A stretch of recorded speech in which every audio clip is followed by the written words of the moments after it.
मैं मुकेश सर आप सभी लोगों का स्वागत करता हूं आज के क्लास में। जैसा कि आप लोगों को पता है मद्य निषेध का आपका एग्जामिनेशन जो होने वाला है 27 फरवरी को 27 फरवरी को, उसी के लिए मॉडल प्रैक्टिस सेशन चल रहा है, जिसमें कुछ क्वेश्चन मैथमेटिक्स के 10 क्वेश्चन जो होते हैं वो मैं आपसे सॉल्व कराते रहता हूं।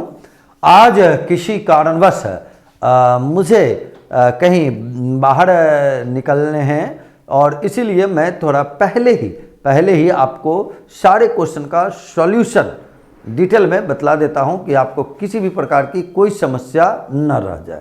तो आइए हम लोग देखें कि ये जो क्वेश्चन हम लोगों का है model practice set 2, model practice set 2 का हम लोग काम करेंगे। और इसमें सबसे पहला क्वेश्चन जो हम लोगों का है वो देखिए ये है रेशियो एंड प्रपोर्शन का क्वेश्चन, जहां क्या क्या दे रखा है आपको देखिए। आपको दे रखा है x अनुपात y का वैल्यू, साथ ही साथ आपको दे रखा है z अनुपात y का वैल्यू। तो यहां ये देखने हैं, केवल ये गौर से करना है। देखो x अनुपात y दिया हुआ है 6:5 और y अनुपात z, आपको y अनुपात z लिखने, पहला समाप्त हो रहा है y पे, तो क्या लिखने y अनुपात z। आप इसको उलट के लिख सकते हैं, देखो z y है तो y z लिख सकते हैं। बताओ क्या लिखाएगा 25 और अनुपात में, देखिए ये 25 का लिए यहाँ 9 आ जाएगा, इसको 25 और 9 कर सकते हैं। इसमें देखो काम करने का यहाँ ढेरों तरीका है। तो पहले देखो अगर ये कॉमन, यहाँ भी y है, यहाँ भी y है, यहाँ 25 है, यहाँ 5 है, तो आप इसको तो 25 बना सकते हैं। 25 बनाने के लिए क्या करते हैं 5 से गुणा कर देते हैं, देखो ये 30 हो जाता, यहाँ 25 हो जाता, ये तो ऑलरेडी 25 है ही। तो बताओ बाबू अब x के लिए क्या आ गया, आपको क्या निकालना है x अनुपात z। मैं इससे भी शॉर्ट तरीका बतला दूंगा, लेकिन यहाँ तीनों मैं आपको बतला देता हूं। तो बताओ x अनुपात z, अगर x y z पूछते तो x के लिए क्या है बाबू 30, और बताइए y के लिए 25। तो x y z पूछते तो 30 अनुपात 25 अनुपात 9 लिखते, x और z पूछा तो इतना लिखे, क्या हो गया 10 और अनुपात में 3, काट दिए, आंसर हुआ 10 अनुपात 3। देखो कहाँ लिखा हुआ है ऑप्शन नंबर ए में। लेकिन x और z पूछा तो इतना काम ही नहीं करना है, काम केवल आपको ये करना है। देखो मैं सेकंड प्रोसेस, सेकंड मेथड से ये मैं बतला देता हूं। जैसे ही आप देखें कि आपको x अनुपात z निकालने हैं तो केवल आपको यहां लिख देना है, देखो x बटे y का वैल्यू, ये जो आया हुआ था x बटे y का वैल्यू, देखो यहाँ कितना था 6 अनुपात 5, yz कितना था 25/9। केवल इसको बटे के रूप में लिख देना है, फ्रैक्शन के रूप में लिख देना है, आंसर निकाल लेना है। ये देखो इसके लिए 6/5 कर लोगे बाबू, और yz के लिए क्या लिख लेंगे आप 25/9 लिख लेंगे और कैंसिल कर लीजिए। 5 से ये कैंसिल, देखो 5 बार में, 3 से ये 3 बार में, 3 से ये 2 बार में, ऊपर में हो गया 10, नीचे में आ गया 3। इसी को रेशियो का रूप देके क्या आंसर लिखाएगा 10 अनुपात 3। कितना आसान काम है। चलो अगले क्वेश्चन की ओर हम लोग लौटें। यहां देखिए क्या कह रहा है, 35 है, 39 है, 41 है, 46, 27 तथा x का औसत 38 दिया हुआ। यानी नंबर देखो 1 2 3 4 5 और एक ये 6 संख्याओं का औसत 38 है। तो उन सभी संख्याओं का योगफल अगर हम निकालेंगे तो 6 और गुना में क्या कर लेंगे 38 हो जाएगा सभी संख्याओं का योगफल। अब अगर इस 6 संख्या में इन सारे संख्याओं को हम घटा दें, पांचों संख्याओं को घटा दें, तब तो छठा संख्या निकलेगा। तो उसी को तो हम x करें, तो x बराबर बोलो बाबू यहाँ इतना और माइनस क्या क्या कर लेने इन सभी का योगफल, यानी 35 प्लस 39 प्लस 41 प्लस 46 और प्लस में क्या कर लेने हैं 27 कर लेने हैं। जोड़ घटाओ तो करना है, यहाँ तक को गुना करो, बोलो 8 गुना 6 का जानते ही आप 8 × 48 रेस 4 हो जाता है। 18 में 4 को जोड़ लेंगे तो क्या हो जाएंगे 22। अब यहाँ माइनस कर लें, सबको जोड़ें, 7 और 6 13 है, 13 में 1 जोड़ेंगे 14, 14 में आपको 9 जोड़ लेने हैं तो आपके 23 हो जाएंगे, 23 में 5 को जोड़ लेंगे तो 28 हो जाएंगे, रेस्ट 2 हो जाएगा। 2 2 4 4 8 4 12 और 6, 12 और 6 18 हो जाएंगे, 188 आ गया, ये 0 हो गया। 12 में 8 को घटाएंगे तो 4 हो जाएगा, आंसर देखिए 40 आ गया। और ये कहाँ है ऑप्शन नंबर ए में। तो 72 का भी जो आप आंसर लिखेंगे वो कितना लिखेंगे, ऑप्शन नंबर ए। कितना आसान, 6 संख्या में 5 संख्या का योगफल घटा, छठा संख्या का वैल्यू निकला। चलो आ जाओ, अब ये क्वेश्चन देखो एक बाबू, ये क्वेश्चन देखते हैं ग्राफ वाला। पिछले क्लास में भी एक ग्राफ का इस टाइप का काम देखे थे, यहाँ भी है, कहीं इसमें परसेंट का यूज होता है। इसको हम लोग क्या बोलते हैं, लाइन डायग्राम। लाइन खींचा हुआ है तो क्या हो गया, लाइन डायग्राम हो गया। अब ये ग्राफ समझना है, नहीं तो फिर ये परेशान आपको करेगा। तो ग्राफ में देखिए ये क्या दिया हुआ है, वो लिखा हुआ है कि 5 लगातार वर्ष में निर्यात की तुलना में आयात का अनुपात दिया हुआ है। यहां लिखा हुआ भी देखिए, आयात बटे निर्यात, आयात बटे निर्यात, ये रेशियो दिया हुआ है उस चीज का। तो रेशियो पे कैसे काम किया जाता है, उन चीजों को मेन समझना है। चलो देखो पहले किसके बारे में कह रहा है, वर्ष Y5 यानी इस पे जाना है, यानी ये डाटा लेना है। क्या लिखा हुआ है, 0.95, ये रेशियो है किसका, आयात और निर्यात। ये पॉइंट देख के लड़का में हड़बड़ाहट हो जाता है कि पॉइंट दिया, रेशियो कह रहा है, तो आप रेशियो में बदलो। 0.95 को बाबू क्या लिख सकते हैं आप, 95/100 लिख सकते हैं। 5 से कैंसिल करके क्या लिख सकते हैं, 19 और 20 लिख सकते हैं। तो ये जो हुआ आयात अनुपात निर्यात, आयात अनुपात निर्यात, ये बताओ बाबू क्या है, आप लिख लो। अगर पूछते आयात और निर्यात का अनुपात बताइए तो आप क्या लिखते, 19/20। लेकिन आ जाओ क्या दे रहा है, आयात दे रहा है 76,000 और निर्यात पूछा जा रहा है। तो बताओ, अब तो ये रेशियो का बंटवारा है, आपको पता है कि अगर निर्यात पूछा जा रहा है तो निर्यात बराबर कर लें, आयात कितना दिया है 76000। तो ये अगर आयात है तो आयात वाला से भाग देना है, निर्यात निकालना है तो निर्यात वाले से गुना करना है।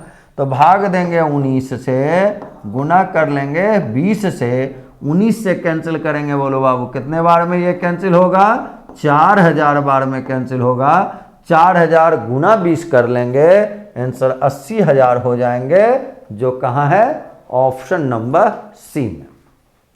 तो ये ध्यान रखना है, रेशियो से इसका काम करना है। पॉइंट में दे दिया है तो रेशियो में कन्वर्ट करेंगे। आप दशमलव को भिन्न में बदलना जानते हैं। अगर यहाँ पॉइंट के बाद 2 डिजिट है तो नीचे 1 पर 2 शून्य लेंगे, सारा कुछ आप लोग जानते हैं।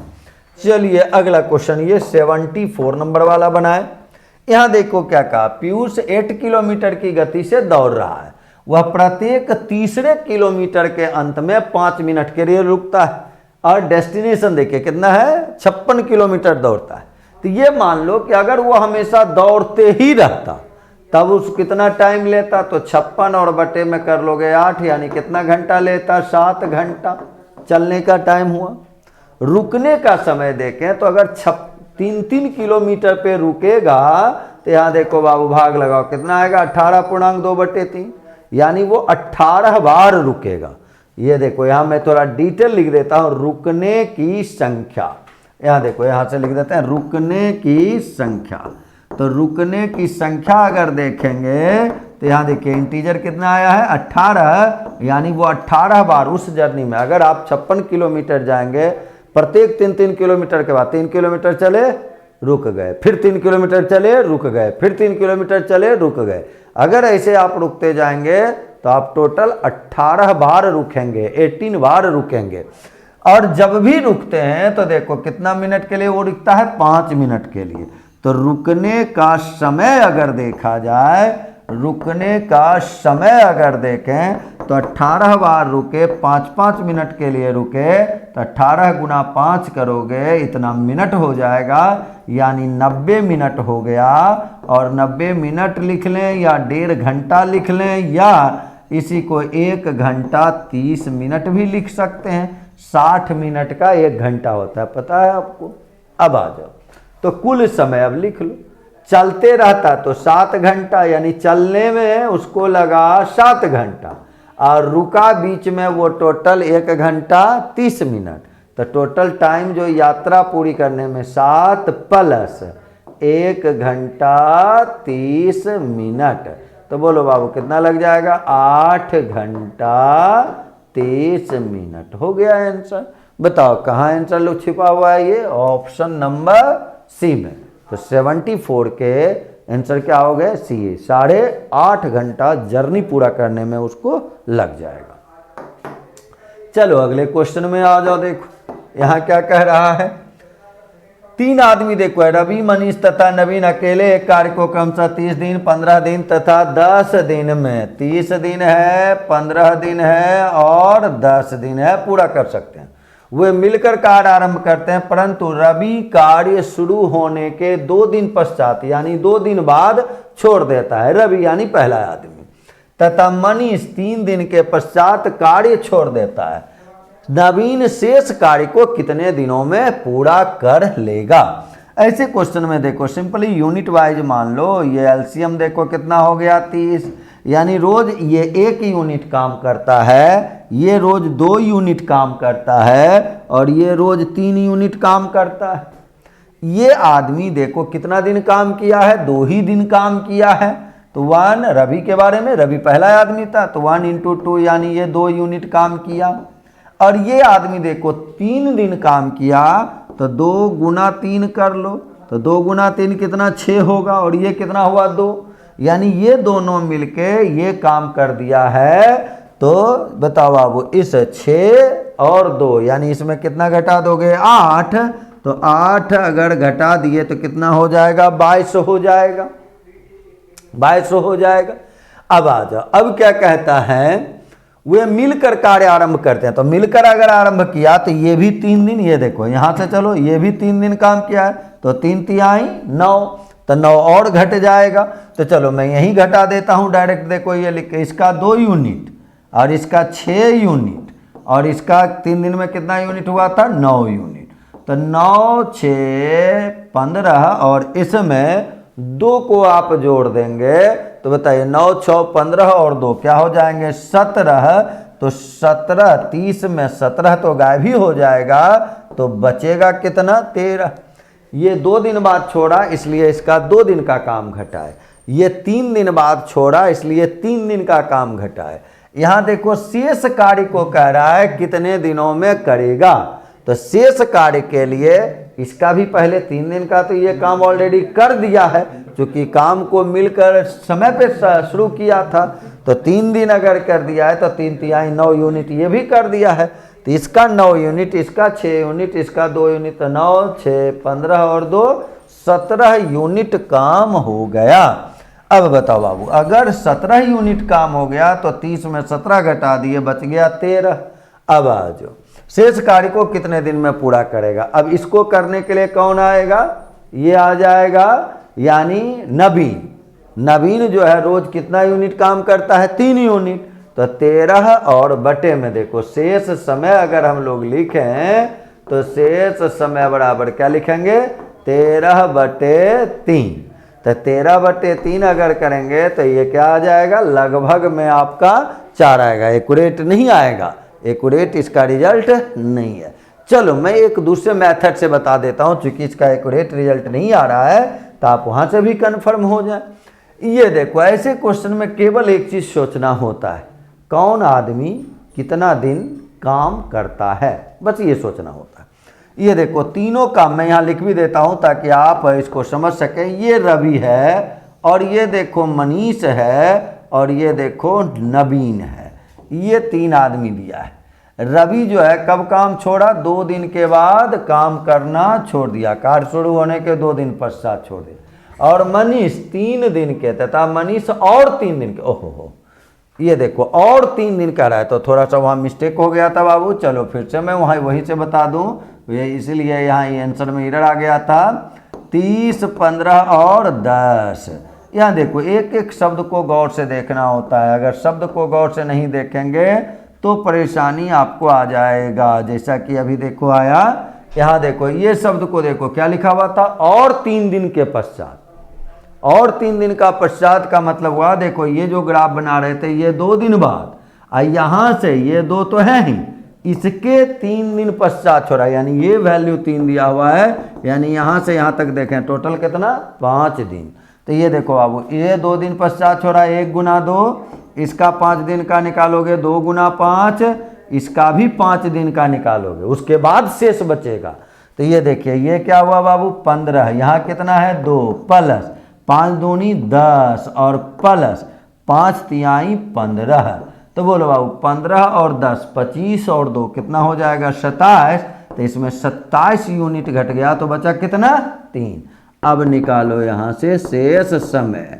बोलो बाबू क्या निकाल लेंगे शेष समय बराबर कितना बचा हुआ है 3 और एक दिन में करता भी है 3 तो 3/3 कर लोगे आंसर क्या होंगे 1। एक दिन लगेगा उसको और यहाँ से आंसर देखो क्या होगा ऑप्शन नंबर बी। ये यूनिट वाइज हो गया। मैं एक और मेथड आपको बतला रहा था उससे भी देखो इसका आंसर निकाल देता हूं। तो ये बताओ एक कितना दिन काम किया 2 दिन कर सकता है कितना दिन में 30 दिन में। तो अगर रवि का काम निकालते देखो यहां सेकंड मेथड लिख देते हैं सेकंड मेथड। चलो तो सेकंड मेथड से अगर हम लोग काम करें तो पता है देखो रवि जो है कितना दिन काम किया है 2 दिन और मनीष जो है वो कितना दिन काम किया है 2 दिन उसके बाद 3 दिन यानी 5 दिन। और ये देखो नवीन जो है इसका हम लोग ये 5 दिन भी काम किया उसके साथ साथ भी काम कर रहा था और मान लिए कि इसके बाद वो शेष काम को टी दिन में खत्म कर दिया।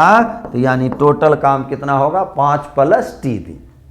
अब सबका काम निकालते हैं। इसका 2 दिन में देखो ये अगर 30 दिन में काम फिनिश करता है तो एक दिन में 1/30 तो 2 दिन में होगा 2/30 प्लस कर लें। इसमें देखो ये 5 दिन काम किया है 15 दिन में कर सकता है तो 15 दिन में अगर एक काम तो एक दिन में 1/15 काम तो 5 दिन में कितना 5/15 काम। उसी प्रकार इसका लिखोगे 5 + टी और बटे में कितना 10 उसका 10 था कैपेसिटी और सबको जोड़ के 1 क्यों लिखे क्योंकि सब मिलके काम फिनिश कर दिया है इसलिए 1 लिखा गया है। तो इसको डायरेक्ट आप ऐसे सोच सकते हो जितना दिन काम करता है ऊपर जितना दिन में कर सकता है वो नीचे सबको जोड़ दिए सबका काम निकल गया जोड़ दिए तो एक काम हो गया। चलो इसको सॉल्व कर लेते हैं। आप चाहो तो डायरेक्ट एलसीएम ही ले लो। देखो यहाँ 30 हो जाएगा। बताओ यहाँ क्या आएगा 2 प्लस 15 से भाग लगाएंगे तो यहाँ 10 हो जाएंगे प्लस 10 से भाग लगाएंगे 3 तो ये 15 और प्लस में यहाँ क्या हो जाएंगे 3t बराबर में क्या होगा 1। सॉल्व करना तो जानते हैं बाबू 15 10 25 और 2 27 प्लस 3t। आइए देखो क्रॉस मल्टीप्लाई करोगे तो ये गुना होके 30 हो जाएगा और तब इसको अगर सॉल्व किया जाए तो बताएं 3t बराबर कितना आ जाएगा 3 तो t का मान देखो क्या निकल गया 1। तो आंसर लिखे 1 दिन जो कहा ऑप्शन नंबर बी। तो दो मेथड इस क्वेश्चन के लिए मैंने आपको बतला दिया। दोनों मेथड आप समझ गए होंगे। चलो अगला क्वेश्चन में आ जाओ बाबू आ जाइए। यहाँ क्या निकालना है गौर से देखें। कहता है राशि की बचत व्यक्ति की संख्या दर्शाया गया है और बचत निकालना क्या है ये गौर से देखें। निकालना क्या है माध्यिका। माध्यिका निकाल तो माध्यिका किसको कहते हैं जो मिडिल वाला का रहता है उसी को माध्यिका कहते हैं। तो आंकड़ों का माध्यिका अगर हमको चाहिए ये बचत वाले का तो पहले देखो आदमी की संख्या 1 है 3 है यानी 4 4 8 2 10 1 11 1 12 और 2 14 यानी टोटल आदमी अगर देखा जाए तो कितना है 14। अब कौन कितना बचा है तो 14 आदमी है। तो जो देखो ये सम नंबर जब रहता है तो माध्यिका जो होता है उसके लिए पहले 14 और बटे में 2 कर दो कितना हो जाएगा बाबू 7। यानी देखो माध्यिका जो निकलेगा बचत वाला तो जो कमाया 7वां आदमी और जो कमाया 8वां आदमी उसमें आपको भाग देना है 2 से बीच वाला से। अगर वही 15 रहता 15 अगर रहता तो एडजस्ट मिडिल के लिए 15 में 1 जोड़कर 2 से भाग दे देते यानी 8वां जो होता वो बीच में आता। लेकिन जब ये सम में रहेगा तो बीच में कोई रहेगा नहीं तो 2 गो चीज को जोड़ना पड़ेगा 7वां 8वां दोनों बीच में आएगा उसका माध्यिका। यानी जो 7वां आदमी कमाता है और जो 8वां आदमी कमाता है। तो पहले देखो 7वां आदमी कहाँ है ये देखो यहाँ आदमी 1 है यहाँ तक में आदमी कितना 4 और यहाँ तक में आदमी कितना हो जाएगा बताओ। तो यहाँ तक में अगर हम देखें तो आदमी कितना हो जाएगा 8 हो जाएगा। यानी इसी में इसी डाटा में इसी घर में है 7वां आदमी भी और इसी घर में है 8वां आदमी भी। हमको उसी दोनों आदमी का, 7वां आदमी का 8वां आदमी का बचत लेना है। तो चलो अब बोलो बाबू, तो 7वां आदमी का भी क्या रुपया लेंगे? 20 रुपया। 8वां आदमी का भी क्या रुपया? 20 रुपया बचत है। तो चलो, यानी यहां अगर देखें तो इस घर में जो भी है वो 20-20 रुपया कमाया है। तो बोलो 7वां के लिए भी 20, 8वां के लिए भी 20, बटे में कर दिए 2, 40 बटे 2, आंसर हो जाएगा 20। और 20 देखो बाबू कहाँ है? ऑप्शन नंबर बी में। तो इस प्रकार से टेबुलर डाटा का माध्यिका निकाला जाता है। तो इसको गौर से देख लेंगे, सब लोग सीख तो गए ही हैं। चलो आ जाओ। मनोज इतना रुपया में इतना टॉफी खरीदता है, ये रुपया है, ये टॉफी की संख्या है। अब क्या कहा? 50% लाभ कमाने के लिए 90 रुपया में कितना बेचेगा। तो पहले यहां ये निकालना है कि एक वस्तु का, एक टॉफी का कीमत कितना। तो 324 टॉफी इतना में मिलता है, तो एक टॉफी का अगर कीमत पूछते आपसे तो इतना बटे इतना कर देते, हो गया। ये तो कॉस्ट प्राइस निकला। अगर सेल प्राइस हम यहां निकालें तो बोलो बाबू यहां क्या लिखोगे? 150 बटे 100। क्यों लिखे 150 बटे 100? 50% लाभ। लाभ के लिए डाटा बढ़ाना है, 100 में 50 जोड़ दिए, 150 बटे में 100 कर दिए। चलो अब यहां से कैंसिल करते हैं।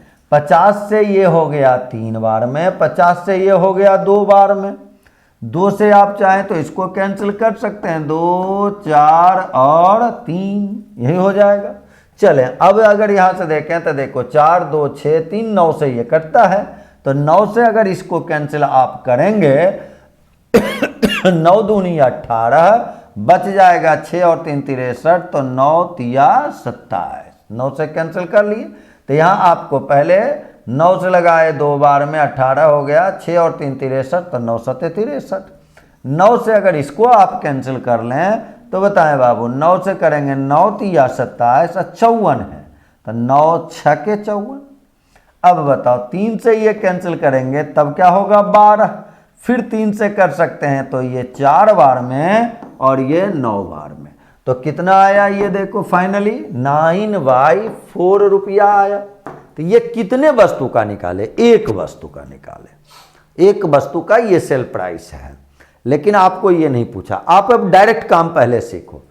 9/4 का मतलब हो जाएगा, इसको डायरेक्ट समझना है, 9 रुपया में 4। इसको क्या पढ़ेंगे? 9 रुपया में 4। आपको क्या पूछा गया है? 90 रुपया में।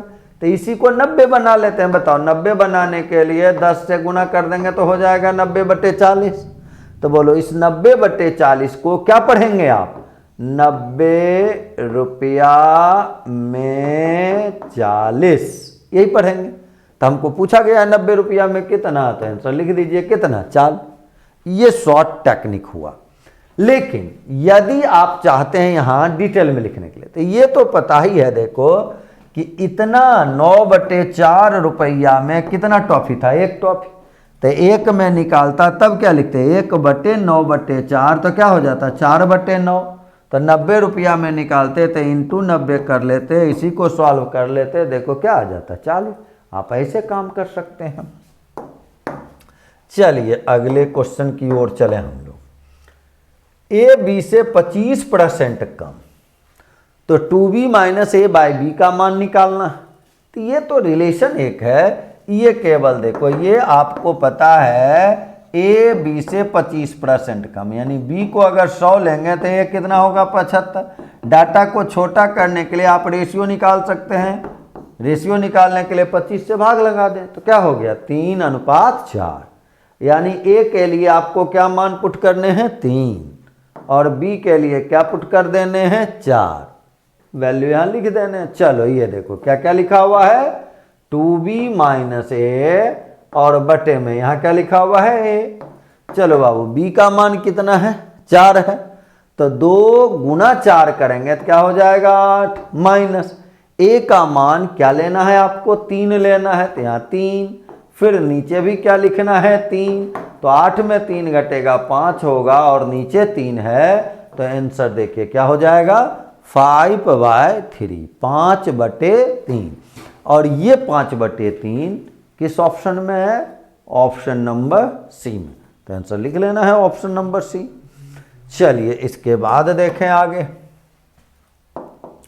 ये देखो एक क्वेश्चन मेंसुरेशन का क्या कहता है, एक वर्ग तथा वृत्त का परिमाप समान, परिधि समान, फिर क्या कहा गया, वृत्त का क्षेत्रफल इतना, तो वृत्त का क्षेत्रफल है तो वहां से रेडियस निकलेगा, जब रेडियस निकल जाएगा परिधि निकलेगा, जो परिधि निकलेगा वही वर्ग का परिमाप होगा। तो ये देखो बाबू, एरिया का फॉर्मूला है आप जानते हैं क्या होता है, पाई आर स्क्वायर, और ये वैल्यू दे रहा है 2464 ऐसा दे रखा है। पाई का मतलब आपको पता है 22/7 होता है, यहाँ आर स्क्वायर और बराबर में क्या है 2464 है। चलो आप कैंसिल करो, इस 22 से इसको अगर कैंसिल करेंगे तो पहले एक बार में लगाएंगे, यहाँ फिर 2 बचेगा तो 26 हो जाएगा, तो फिर एक बार में लगाएंगे, फिर 2 बार में, तो आर स्क्वायर बराबर देखो यहाँ इस 112 को क्या लिख सकते हो 16 गुना 7, ये 7 यहाँ जाके गुना हो जाएगा, यही होगी। तो आर का मान अब यहाँ से निकल गया, बताओ आर का निकालेंगे तो 16 के बदले 4 और 2 7 के बदले 1 7, यानी आर निकल गया कितना 28 सेंटीमीटर, सेंटीमीटर स्क्वायर है तो सेंटीमीटर में लिख लेंगे।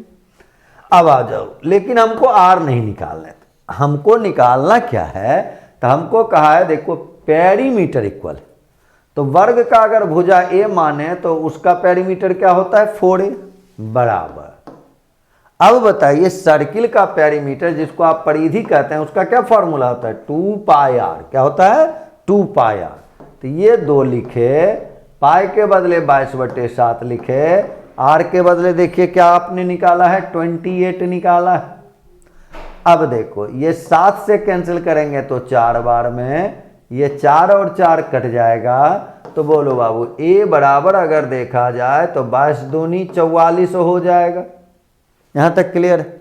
आपको क्या पूछा देखो वर्ग का क्षेत्रफल, तो वर्ग का भुजा अगर आप निकाल लिए हो तो क्षेत्रफल के लिए क्या करना पड़ेगा आपको, भुजा स्क्वायर यानी 44 का स्क्वायर, 44 का स्क्वायर तो देखो 4 चौक 16 रेस्ट 1 और 16 दूनी 32 और 1 33 रेस्ट हो गया 3, 16 3 19, आंसर देखिए क्या हो गए 1936 सेंटीमीटर स्क्वायर, जो कहाँ है ऑप्शन नंबर बी में। तो इस रूप से देखो मैं फिर से एक बार रिमाइंड कर दूं, ये आपका एरिया था, यहाँ से आपने क्या निकाला रेडियस निकाला, बाकी तो कैलकुलेशन। जब रेडियस निकल गया तो परिधि का फॉर्मूला क्या होता है 2 पाई आर, तो यहाँ से 2 पाई आर निकाल दिए परिधि, और ये फिर हुआ वर्ग का परिमाप 4a, वहाँ से आप ए निकाल लिए भुजा, एरिया का फॉर्मूला क्या हो जाता है भुजा स्क्वायर हो जाता है, तो भुजा निकला 44, 44 का स्क्वायर कर दिए, आंसर आ गया 1936 सेंटीमीटर स्क्वायर।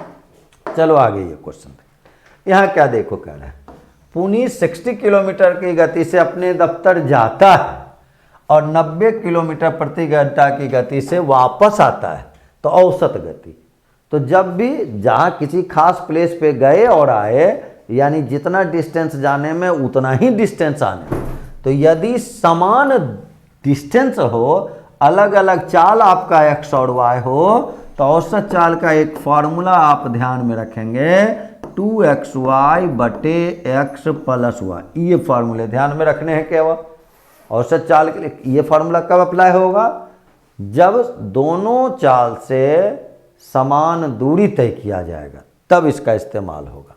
तो चलो ये देखो, तो औसत चाल हम लोग लिखते हैं, तो बताओ बाबू औसत चाल के लिए 2xy अगर करेंगे तो 2 और गुना क्या क्या होगा 60 और गुना फिर क्या करेंगे 90 और बटे, जोड़ेंगे 90 और 60 को तो क्या हो जाएगा 150 हो जाएगा। चलो कैंसिल करो, ये 0 0 तो कैंसिल ही हो गया, 15 से ये 4 बार में कैंसिल हो गया, 9 गुना 4 36 गुना 2 कर लेंगे, देखो क्या आएंगे 72, सारा डाटा देखो किलोमीटर पर आवर में है, तो ये तब तो यहाँ 72 नहीं बाबू, ये 72 क्या निकला किलोमीटर पर आवर निकला, लेकिन आपका जो ऑप्शन है वो सारा मीटर पर सेकंड में दिया हुआ है, तो इसको मीटर पर सेकंड में अगर बदलोगे तो मीटर पर सेकंड में बदलने के लिए भागा ये गुना करते हैं कितना से 5/18 से, तब ये होगा मीटर पर सेकेंड।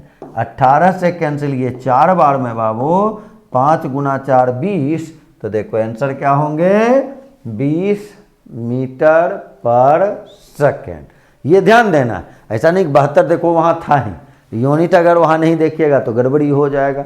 72 तो आंसर आया था, लेकिन किस यूनिट में, किलोमीटर पर आवर में। आपके सारे ऑप्शन में यूनिट क्या लिखा हुआ है, मीटर पर सेकंड लिखा हुआ है। तो किलोमीटर पर आवर को मीटर पर सेकंड में बदलने के लिए 5/18 से आप क्या करते हो, मल्टीप्लाई बाबू कर दोगे तो आंसर आ जाएगा। तो आंसर आया कितना 20, और यहाँ देखो यूनिट क्या लिखा हुआ है, मीटर पर सेकंड। तो आंसर जो हुआ इस क्वेश्चन का क्या हो गया, ऑप्शन नंबर सी। तो इस प्रकार से ये आज के 10 क्वेश्चन का आप डिस्कशन देख रहे थे, और साथ ही साथ सारे बुक के बारे में तो आपको हमेशा बताया ही जाता है। ये फायरमैन के बुक हैं, ये मद्य निषेध वाले के फायरमैन वाला जो आपका 27 मार्च को एग्ज़ाम होगा उसके लिए बहुत ही उपयोगी पुस्तक है ये सारा। तो आप फायरमैन वाला उसके लिए खरीद सकते हैं, मद्य निषेध वाला तो देख ही रहे हैं।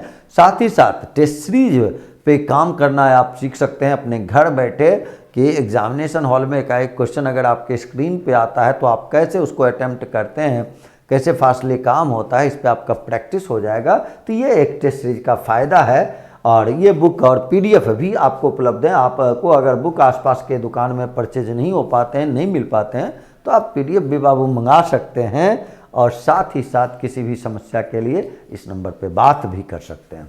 तो हम लोग मिलते हैं अगले क्लास में।